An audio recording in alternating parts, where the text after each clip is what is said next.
ഫിജിക്കാർട്ട് എന്ന ബിസിനസ്സിൽ മൂലധനം ആവശ്യമുണ്ടോ? ഈ ഒരു ബിസിനസ്സിൽ നമുക്ക് മൂലധനം ഇറക്കണ്ട. കാരണം ഓൾറെഡി കമ്പനി പ്രൊഡക്റ്റ് ഇറക്കിയിട്ടുണ്ട്, പ്ലാന്റ്, മെഷീനറി, അതിന്റെ എല്ലാ സാധനം എവിടെയുണ്ട്.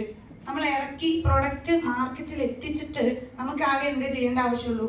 അതിന്റെ പ്രൊമോഷൻ. ഈ ബിസിനസ്സിലുള്ള പ്രൊഡക്റ്റുകളെയും ഈ ബിസിനസ്സിലെ സാധ്യതകളെയും വേറൊരാളോട് പറഞ്ഞു കൊടുത്താൽ മാത്രം മതി നമുക്കിവിടെ, അല്ലെ? അത് മാത്രമേ ചെയ്യേണ്ടുള്ളൂ. വലിയൊരു മൾട്ടിനാഷണൽ കമ്പനിയുടെ ചെറിയൊരു ഭാഗം മാത്രമാണ് നമ്മളിവിടെ ചെയ്യുന്നുള്ളൂ, വെറും പ്രൊമോഷൻ, അല്ലെ? ഈ സാധനം നമ്മൾ അറിഞ്ഞും അറിയാതെയും പല കമ്പനികൾക്ക് ചെയ്തു കൊടുക്കുന്നുണ്ട്, അല്ലെ? പാലക്കാട് നല്ല ജ്വല്ലറി ഏതാ മാഡം എവിടെ നിന്ന് എടുക്കാറ്? കവിത മാഡം എവിടെ നിന്ന് എടുക്കാറ്?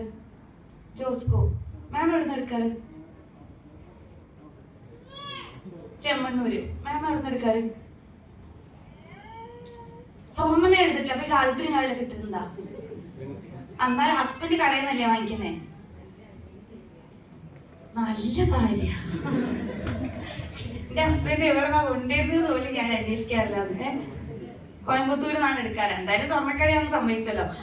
ഞാൻ എടുക്കാറ് മലബാർ ഗോൾഡ്. ഞാൻ എത്രയോ ആൾക്കാരോട് മലബാർ ഗോൾഡ് സജസ്റ്റ് ചെയ്ത് കൊടുത്തിട്ടുണ്ട്.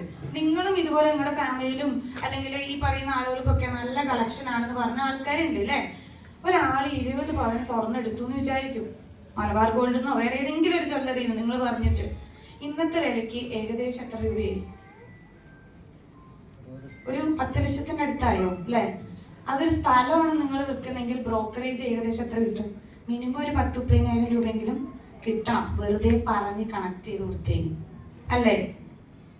നമ്മളങ്ങനെ ചെയ്തുകൊണ്ട് ഒരു 20 പവൻ, 50 പവൻ, 100 പവൻ പലപ്പോഴായിട്ട് പല ആളുകൾ ഈ ജ്വല്ലറികളിൽ നിന്ന് വാങ്ങുന്നുണ്ട്. നമുക്ക് എന്താ ലാഭം കിട്ടിയില്ല. പക്ഷെ കടക്കാർക്കോ കിട്ടി. നമ്മളിങ്ങനെ പറഞ്ഞിട്ട് എത്രയോ സെയില് ഏതൊക്കെയോ കടകളില് നടന്നിട്ടുണ്ട്.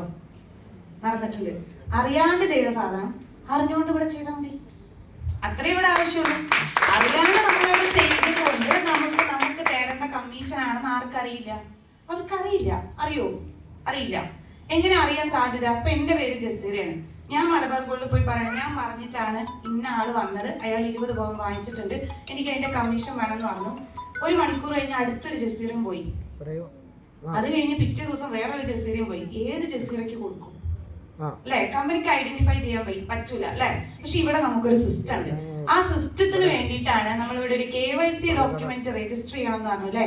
Aadhaar, pan card, bank account details, ഒരു അപ്ലിക്കേഷൻ ഫോം വെച്ച് നമ്മൾ ഈ കമ്പനിയിൽ രജിസ്റ്റർ ചെയ്യുന്ന സമയത്ത് ഒരു വ്യക്തി ആര് മുഖാന്തരം വന്നതാണ് എന്ന് വളരെ വ്യക്തമായിട്ട് കമ്പനിക്ക് ട്രാക്ക് ചെയ്യാൻ പറ്റും. അത് മുഖാന്തരമാണ് നമുക്ക് എന്ത് തരുന്നത്? കമ്മീഷൻ കിട്ടുന്നത്, അല്ലെ? അപ്പൊ